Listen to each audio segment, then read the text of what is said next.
regardless, I know she probably never ever gonna talk to me ever again. But, bruh, I just want you to know, bruh.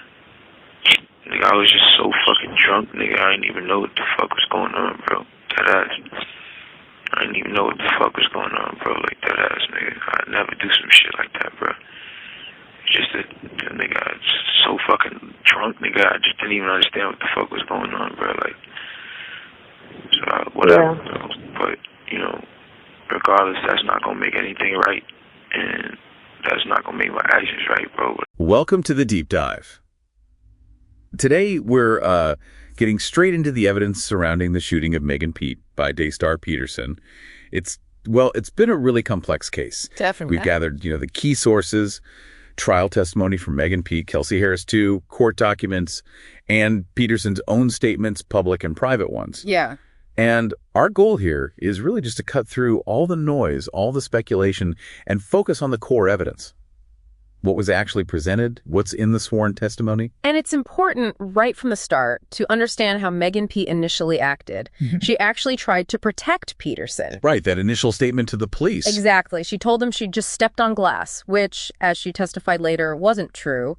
It was an attempt to de-escalate things, especially with the police involved. Okay. So that initial protection, it makes everything that came out later even more significant, Yeah, that initial story kind of sets the stage, but things changed pretty quickly when these allegations of, witness tampering came up. Oh, absolutely. Megan Pete testified under oath, remember, that Peterson offered both her and Kelsey Harris $1 million each. $1 million.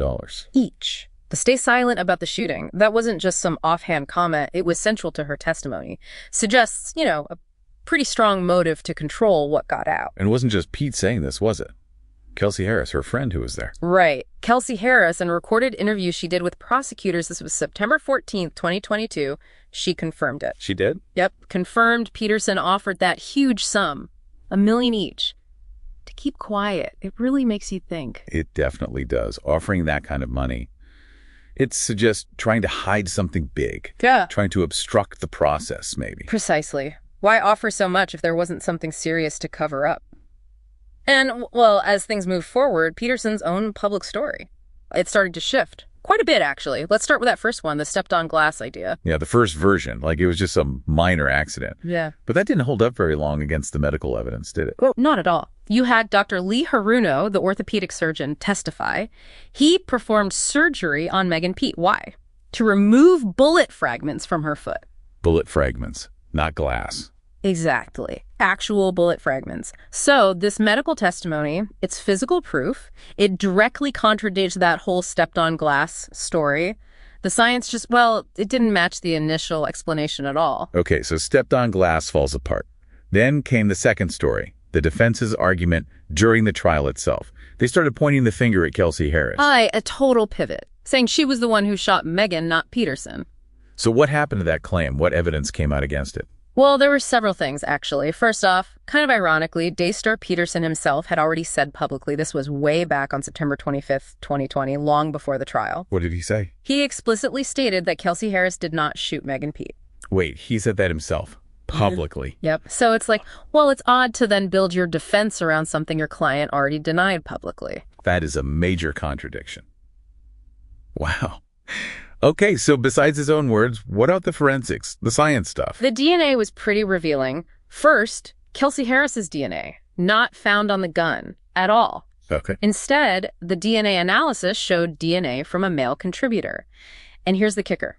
Both the prosecution and the defense DNA experts agreed on this point. Daystar Peterson could not be excluded as a contributor to that male DNA on the gun. So Harris's DNA wasn't there, but Peterson's DNA could have been, is that right? That's the finding. His profile was consistent with the DNA on the gun while hers wasn't present. And the gun itself, where they found it, its condition. Did that tell a story? Absolutely. The gun, a semi-automatic handgun, was found right under Daystar Peterson's seat in the SUV. Right under where he was sitting. Exactly. And it was still warm. Plus, it was in what they call slide lock position, Jim meaning Chris. all the bullets had been fired. It was empty.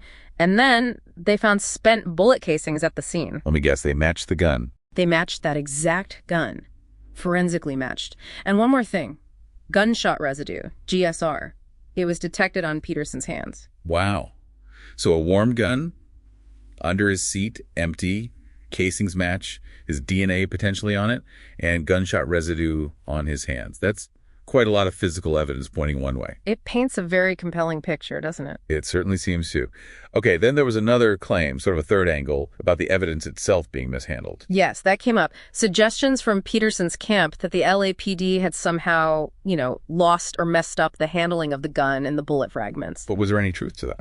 Well, that claim was directly shot down by sworn testimony. LAPD Senior Property Officer Martin Preciado testified under oath. He confirmed everything: the gun, the magazine, the casings, the fragments recovered from Megan Pete.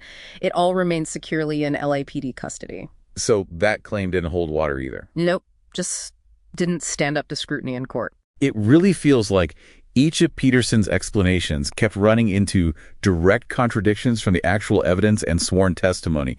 It really underscores the difference between just, claims versus court-verified facts. That's such a critical point, because after the trial and even during, you had all these unsworn claims swirling around, like those attributed to someone named Bradley James. Right, I remember hearing about that. He supposedly overheard Kelsey Harris confessing. That was the claim, but you have to look closely.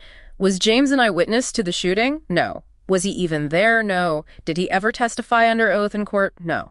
So he couldn't be cross-examined. Exactly. No cross-examination to test if his story was true. And he never even really showed up publicly to stand by these claims. So fundamentally, they remain unsubstantiated. Just rumors, really. Okay, so unverified, untested, secondhand accounts. Compared to that, what sworn testimony supported Megan Pete's side? Quite a bit, actually. There was Emil Holland Briggs, known online as Nor King. He used to be a content moderator. He testified under oath. What did he say? He testified that Daystar Peterson actually admitted to a blogger, Milagro Cooper, that Megan Pete got shot when a gun went off during a struggle. A struggle. So that's different from stepped on glass. Completely different. It's fascinating, right? This private admission of a struggle versus the public story of just stepping on glass. A stark contrast. And thinking about witnesses, who didn't Peterson call? Wasn't his driver or bodyguard there? That's another really important point. His bodyguard and driver, Jaquan Smith. He was at the courthouse, available to testify. But Peterson's team didn't call him. They chose not to put him on the stand.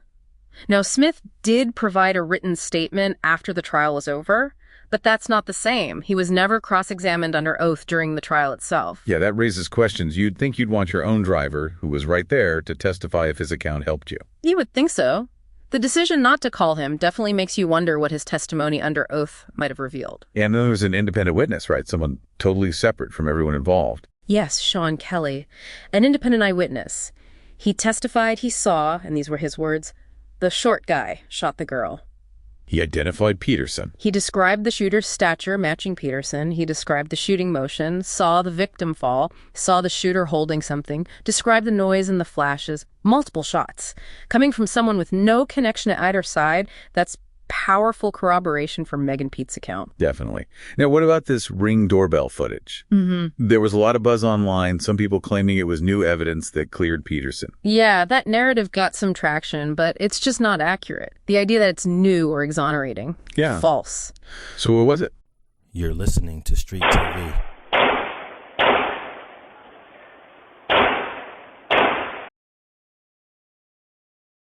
That audio, the Ring footage audio, it was actually entered into evidence at the trial. It was trial exhibit number 12. The jury heard it. They considered it as part of all the evidence. It wasn't some hidden piece of information that suddenly changes everything. Okay, good to clarify. Let's circle back to Peterson himself. His own words right after the shooting happened, those seem really critical. They really are. Hours after the shooting, he made a call from jail to Kelsey Harris. It was recorded, obviously. Became trial exhibit number 22. What did he say on the call? He sounds incredibly remorseful. He says repeatedly he was so fucking drunk that he didn't even know what the fuck was going on. He apologizes over and over for what he did. Things like, I'd never do some shit like that. I was just so fucking drunk. Regardless, that's not going to make anything right, and that's not going to make my actions right. Wow. That's pretty direct. An admission right after it happened. A direct acknowledgement of doing something wrong, yes. In his own words, recorded just hours later. And that jail call wasn't the only time he expressed remorse like that, right? No, not at all. Later that same evening, he sent a text message to Megan Pete. That became Trial Exhibit Known 28A. And in the text, He apologized again, specifically apologized for shooting her. So you have the jail call, then the text message, immediate apologies from Peterson himself. Pretty significant. very significant. And through all this, what about Kelsey Harris? We mentioned she corroborated the bribe offer. How consistent was her overall story? Remarkably consistent on the key points. Just minutes after the shooting, she texted Megan Pete's security guard basically saying, "Help, Tory shot Meg," emergency language. Right away. Right away. Then, fast forward to that formal interview with prosecutors, September 14th, 2022, her lawyer was there with her. She explicitly stated she saw Peterson shooting the gun. And crucially, she added he was shooting definitely in Mrs. Pete's direction. And she confirmed the bribe offer then, too. Yes, confirmed the $1 million offer in that same interview. So her account, from the initial text to the formal interview, aligns on those core facts. Peterson shot Megan. Okay. And one last piece, maybe.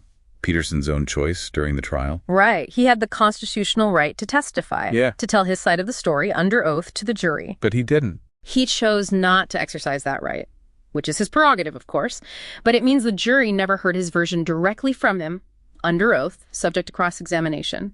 They only heard his narrative through his lawyers. So when you put it all together, the shifting stories from Peterson, all contradicted by evidence. Right. The medical evidence, the DNA, the gun's location, the residue, his own earlier statements. Then the consistent sworn testimony from Pete and Harris, backed up by an independent witness. Plus Peterson's own apologies right after it happened in the jail call and text. And his decision not to testify himself. It really does form a clear picture, doesn't it? And the jury, well, they seem to agree. They did. It was a unanimous verdict. Guilty. Based, as they were instructed, on the facts and evidence presented under oath in court, not on outside noise or rumors. So for you listening, the key takeaways are pretty stark.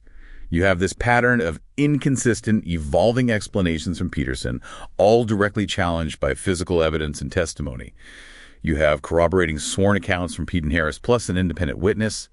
You have Peterson's own words, his apologies, right after the incident, and his choice to remain silent at trial. And maybe the final thought to leave you with is this. When you look at the sheer weight of the evidence presented under oath, in this case, the testimony, the forensics, the admissions, what does it really tell us about the gap that can exist between public narratives, the kind that catch fire online, fueled by unverified claims, and the findings that come out of a formal legal process? A process designed, however imperfectly, to get to the truth through facts and sworn testimony. Something to think about.